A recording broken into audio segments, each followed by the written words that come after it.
Hello guys and coins lover, welcome back to my YouTube channel. I will telling about USA 5 cents Jefferson Nickel coin from United States of America 1961 inches 1961. The United States Mint produced a simple yet meaningful piece of American history, the Jefferson Nickel, a 5-cent coin that carries more than just its face value. It represents an era of American pride, leadership, and craftsmanship. This coin features one of the most recognizable faces in U.S. history, Thomas Jefferson, the third President of the United States and the principal author of the Declaration of Independence. The Jefferson nickel was first introduced in 1938, replacing the Buffalo nickel. The design came from Felix Schlag, a German-born sculptor who won a national competition held by the U.S. Mint. His design was chosen for its clean, classical look and symbolic connection to Jefferson's home, Monticello. By 1961, this coin had already become an important part of American pocket change and everyday life. The obverse side, or the front of the coin, features a left-facing portrait of Thomas Jefferson.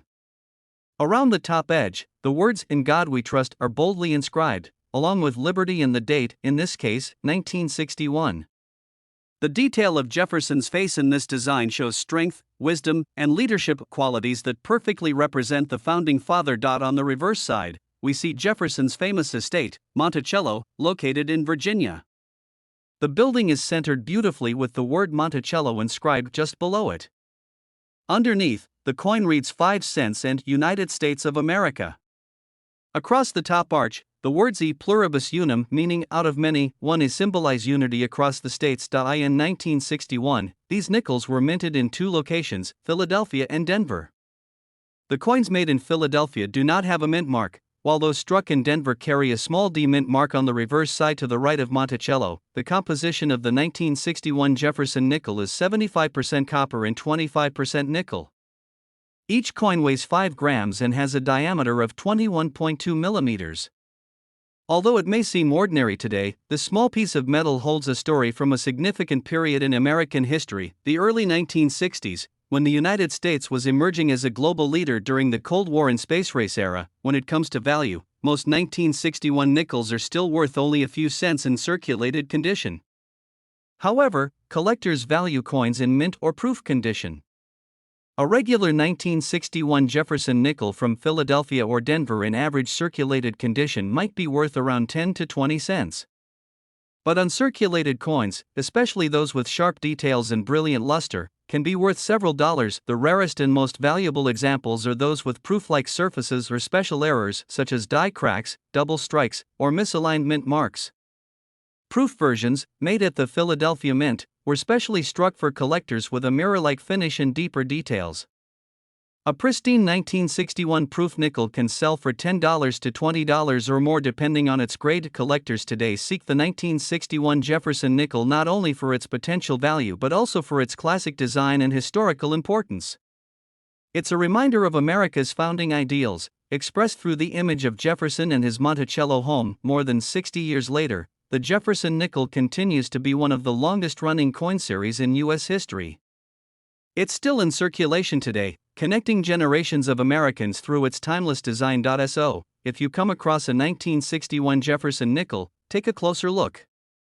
It may seem like just another coin, but it carries a rich legacy, a story of leadership, unity, and American craftsmanship sealed forever in metal. Next coin. The year was 1963, a time when the United States stood at the height of the Cold War, and President John F. Kennedy was leading the nation into a new era of science and space exploration. In that same year, millions of small but significant pieces of American history were being minted. The 1963 Jefferson nickel, a coin that quietly carried the legacy of one of the nation's founding fathers, Thomas Jefferson. The Jefferson nickel was first introduced in 1938, replacing the earlier Buffalo nickel that had been in circulation since 1913. The U.S. Mint decided to honor the third President of the United States, Thomas Jefferson, not only for his leadership and vision but also for his influence on American democracy. The coin's obverse features a left-facing portrait of Jefferson, designed by Felix Schlag, a German-American sculptor who won the design competition held by the Mint in 1938. Now, focusing on the 1963 Jefferson nickel, this coin was struck in both the Philadelphia and Denver mints. The Philadelphia version carries no mint mark, while the Denver Mint version bears a small D mark just to the right of Monticello on the reverse side. In total, more than 457 million coins were minted in Philadelphia and 276 million in Denver, making it one of the most common Jefferson nickels of the early 1960s. The coin is made from a composition of 75% copper and 25% nickel, with a weight of 5 grams and a diameter of 21.2 millimeters. This metal composition gave the coin its distinctive silver-gray appearance and durability, allowing it to remain in circulation for decades. On the obverse side, you'll find Jefferson's portrait with the inscriptions "In God We Trust" and "Liberty 1963." On the reverse side is the famous image of Monticello, Jefferson's Virginia home, along with the inscriptions "E Pluribus Unum, United States of America," and the coin's denomination 5 cents. The overall design remains a classic example of mid-20th century American coinage art. The 1963 Jefferson nickel also has a special place in U.S. coinage history because it represents the final year of production before the mint changed the master die for 1964. That means the 1963 issue was the last to feature slightly sharper details and a smoother finish, making high-quality uncirculated examples more appealing to collectors. In terms of value, most circulated 1963 nickels are worth their face value of 5 cents, but uncirculated or proof versions can be more valuable. The proof coins, struck at the San Francisco Mint, were produced with mirror-like finishes and sold directly to collectors in special sets. These proof versions can be worth anywhere between $2 to $10, depending on their condition. High-grade uncirculated nickels from either the Philadelphia or Denver Mint can fetch between $5 and $50, and exceptionally rare examples with strong strikes or full steps on Monticello, known as full steps nickels, can command prices above $200 at auction. Collectors particularly value the full steps designation, as it shows that the coin was struck with exceptional sharpness, fully revealing all 6 steps of Monticello's staircase. Because of this detail, 1963 Jefferson nickels with clear full steps are among the most sought-after versions for serious numismatists. Today, the 1963 Jefferson nickel remains a nostalgic reminder of early 1960s America, a time of change, innovation, and national pride. Though common in circulation, it's a beautiful piece that connects everyday people with a deeper chapter of U.S. history. Next coin. The 1965 United States quarter dollar holds a special place in American coin history, a small but powerful symbol of change in the U.S. monetary system. Let's explore the story behind this fascinating coin, its history, features, and its collectible value in today's world. In 1965, the U.S. Mint made one of the biggest changes in American coinage. Until 1964, quarters were made of 90% silver and 10% copper. However, due to a rise in silver prices and a nationwide coin shortage, the government decided to remove silver from most circulating coins. That year, the mint introduced the first clad coins, quarters made from a copper-nickel composition instead of silver. This shift marked the end of the silver coin era in American circulation. The 1965 quarter belongs to the famous Washington Quarter series, which began in 1932 to celebrate the 200th anniversary of George Washington's birth. The coin's obverse, or front side, features the bust of George Washington facing left, designed by John Flanagan. Above his head is the word Liberty, while beneath his chin lies the motto, "In God We Trust." At the bottom is the date 1965, indicating the year of minting. On the reverse side, the coin proudly displays an American bald eagle perched on a bundle of arrows, symbolizing strength and readiness for defense, with olive branches beneath representing peace. The inscriptions "United States of America" and "E Pluribus Unum," out of many, one, appear at the top, while quarter dollar is written below. Unlike coins from other years, the 1965 quarter does not carry any mint mark. This is because, during this transition period, the U.S. Mint temporarily removed mint marks from coins to discourage hoarding and collecting amid the national coin shortage. That makes all 1965 quarters appear the same, regardless of whether they were struck in Philadelphia, Denver, or San Francisco. In terms of composition, the 1965 quarter is made of an outer layer of 75% copper and 25% nickel, bonded to a pure copper core. The coin weighs 5.67 grams and has a diameter of 24.3 millimeters. This was a noticeable change for people at the time because silver quarters had a slightly different tone, feel, and ring sound compared to the new copper-nickel ones. And now, let's talk about the value of the 1965 quarter. Since billions of these coins were produced, most are quite common and hold only face value 25 cents if they're worn or circulated. However, collectors are always looking for special varieties and errors. A few rare 1965 quarters were mistakenly struck on leftover 1964 silver planchets, blanks. These silver 1965 quarters are extremely rare and can sell for thousands of dollars, sometimes even more than $7,000, depending on condition. You can identify a silver 1965 quarter by weighing it. A silver one weighs around 6.25 grams, while a standard clad quarter weighs only 5.67 grams. Aside from these rare errors, uncirculated 1965 quarters in mint condition can be worth $2 to $10, while high-grade examples certified by professional grading services can reach $25 or more. Coins with strong luster, minimal scratches, and sharp details tend to attract collectors who appreciate the early copper-nickel coinage transition. For coin collectors and history lovers, the 1965 Washington quarter represents more than just its face value.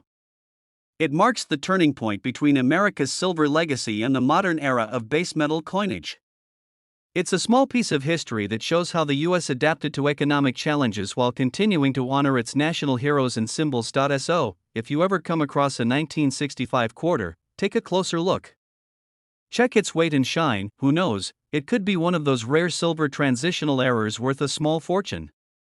But even if it's not, it still tells a powerful story about America's resilience and the evolution of its coinage system. The 1965 quarter dollar, simple in size, rich in history, and forever part of America's numismatic journey. Next coin. The 1970 quarter belongs to the famous Washington quarter series, a design that was first introduced in 1932 to honor the 200th birthday of America's first president, George Washington. Designed by sculptor John Flanagan, the obverse of the coin features a bold and detailed portrait of Washington facing left. Above his head, the word Liberty is clearly inscribed, while the phrase "In God We Trust" appears on the left side of his neck. The year of minting, 1970, is engraved at the bottom. Flipping the coin over, the reverse design showcases a majestic bald eagle with wings spread wide, clutching a bundle of arrows in its talons. Beneath the eagle are two olive branches symbolizing peace. The inscriptions "United States of America" and "E Pluribus Unum" sit proudly above the eagle, while the denomination quarter dollar appears below. This design was a true representation of American strength and unity, and it remained on the quarter for nearly 70 years, until the state quarter program began in 1999.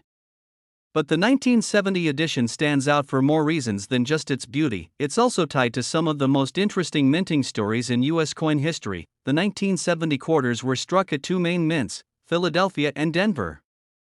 You can identify the mint by checking just beside Washington's ponytail on the coin's obverse.